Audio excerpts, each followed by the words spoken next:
పెనుకొండ దోపిడీ కేసులో 1.20 కోట్లు స్వాధీనం చేసుకున్నాం. సూరత్ కు చెందిన 2 వ్యక్తులను అదుపులోకి తీసుకున్నాం. అసలు ఏమి జరిగిందన్న దానిపై సమగ్ర విచారణ చేస్తున్నామని పెనుకొండ సిఐ రాఘవన్ అన్నారు.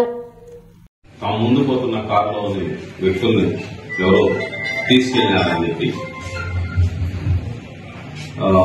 చెప్పడం జరిగింది. వెంటనే శేఖర్ ఇన్స్పెక్టర్ గారు ఆ ప్లేస్ పోయినారు. ఆ ప్లేస్ పోయిన తర్వాత అక్కడ కారు కనిపించలేదు. వెంటనే దానికోసం తిరిగి పోలీస్ స్టేషన్కి వచ్చి కంప్లైంట్ ఇవ్వడం జరిగింది శేఖర్ సిఐ గారు. దానిపైన కేసు రిజిస్టర్ జరిగింది. తర్వాత ఆ కారును ట్రేస్ చేసి తీసుకురావడం జరిగింది. ఆ కారులో వ్యక్తులు కూడా రావడం జరిగింది, 2. అందులో కారులో 1,25,00,000 రూపాయలు స్వాధీనం చేసుకోవడం జరిగింది. ఈ వ్యక్తులు ఎవరైతే ఉన్నారో 2 వ్యక్తులు, ఆ 2 వ్యక్తుల్ని ఎవరో పిలుచుకోపోయినారని, అందులో ఉన్న కొంత సొమ్మును తీసుకెళ్లారని చెప్పి వాళ్ళు చెప్పారు.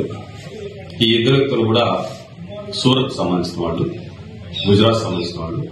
సో కాబట్టి ఈ కేసు నమోదు చేసుకుని ఆ ప్రాపర్టీని ఏదైతే డబ్బు ఏదైతే 1,20,00,000 ఉందో ఆ డబ్బుని మనం కోర్టుకు అప్పగించడం జరిగింది. కేసు దర్యాప్తులో ఉంది. సార్, ఎవరు దుండగులు ఎవరని చెప్పి ఆ విషయమే ఇప్పుడు దర్యాప్తు ఉంది. ఎవరు చేశారు, వీళ్లే చేశారా, లేకుంటే ఎవరైనా వేరే వాళ్ళు చేశారా అనే విషయం గురించి ఇప్పుడు దర్యాప్తు.